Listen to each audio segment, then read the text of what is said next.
where the Federal Reserve's monetary inflation has created the appearance of an economic recovery without the devastating side effects of massive price inflation.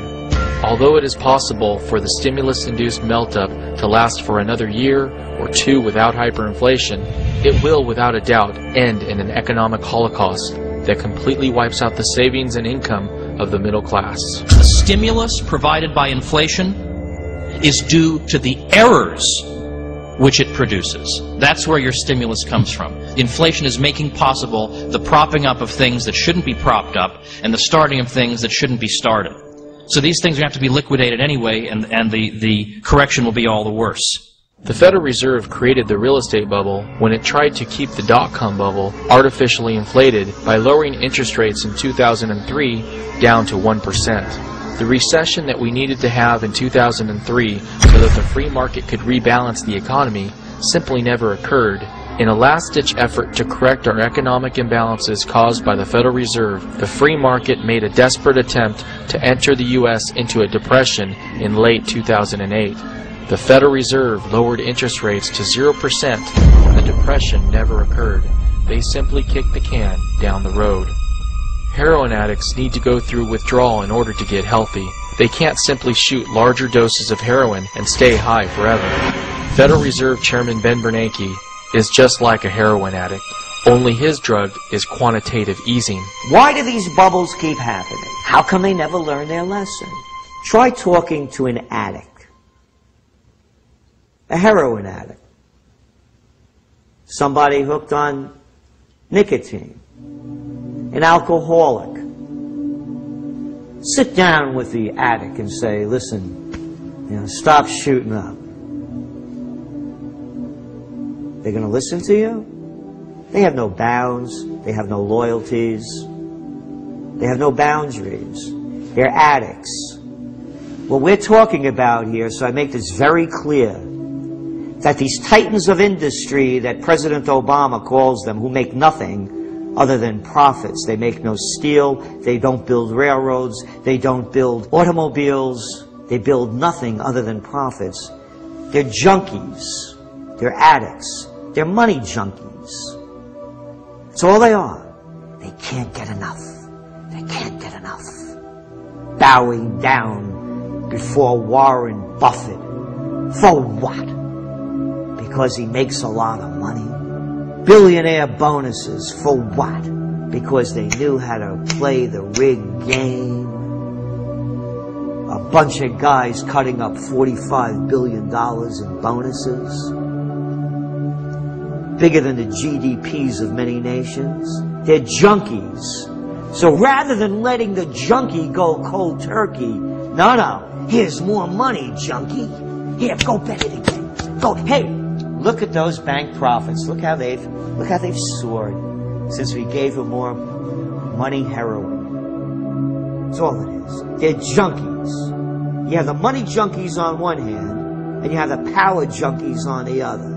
The power junkies are called politicians. If Bernanke doesn't raise interest rates immediately and raise them dramatically, we could see Dow 15,000, and then Dow 20,000, and Dow 50,000. But Dow 50,000 won't mean anything if gold is $50,000 per ounce, silver is $5,000 per ounce, and a loaf of bread costs $120. The last thing Americans need to be worried about today is the stock market crashing nominally. If stocks were to see a nominal decline one last time, we will likely see Bernanke shoot up his largest ever dose of quantitative easing, which could turn the current melt-up into hyperinflation. Eventually, we'll have much higher inflation rates because if deflation comes first, they're going to have even more stimulus packages and even more printing. And as you know, many leading economists, they call for additional stimulus, which I think is ludicrous, is crazy to even suggest additional stimulus. But that is what the Keynesian believe is the right thing to do, and that will bankrupt Western governments, not just in the US, but everywhere. Hyperinflation can only be prevented if we see the Federal Reserve raise interest rates to a level that is higher than the rate of inflation. The official U.S. inflation rate based on year-over-year changes in the CPI is currently 2.31%. However, over the years, the government has made revisions to the way that CPI is calculated in an effort to understate inflation, due to the fact that Social Security and other programs adjust to the CPI, and they want to keep payment increases for these programs as low as possible.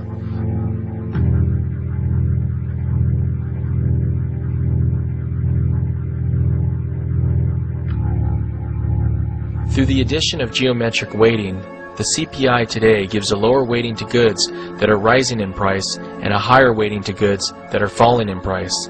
They justify this by saying that if the price of steak rises, Americans are more likely to eat something that is falling in price, like hamburgers.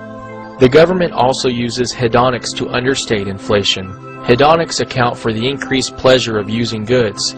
If an oven increased 25% in price, but is now 25% more energy efficient, or if a car increased 10% in price, but is now 10% safer, the CPI won't account for any price increases. We conservatively believe the real rate of inflation to be 3 to 4% higher than what is indicated by the CPI. Therefore, if we want to prevent hyperinflation, we need the Federal Reserve to raise the federal funds rate immediately from 0% up to at least 5.31% to 6.31%. Even if the Fed fund rate goes to 5% and you have at that particular time inflation of 8 to 10%, in real terms interest rates will still be negative.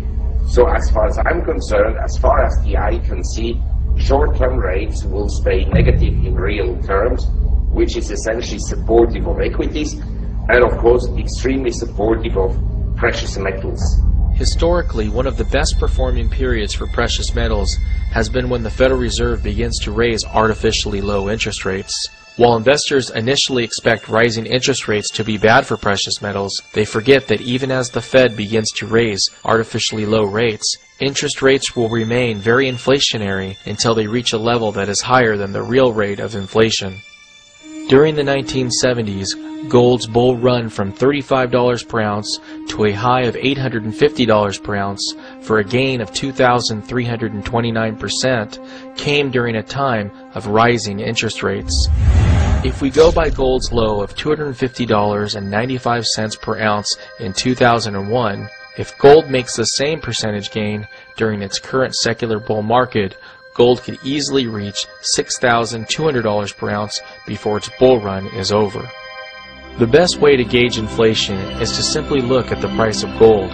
Gold is the most stable asset the world has ever seen.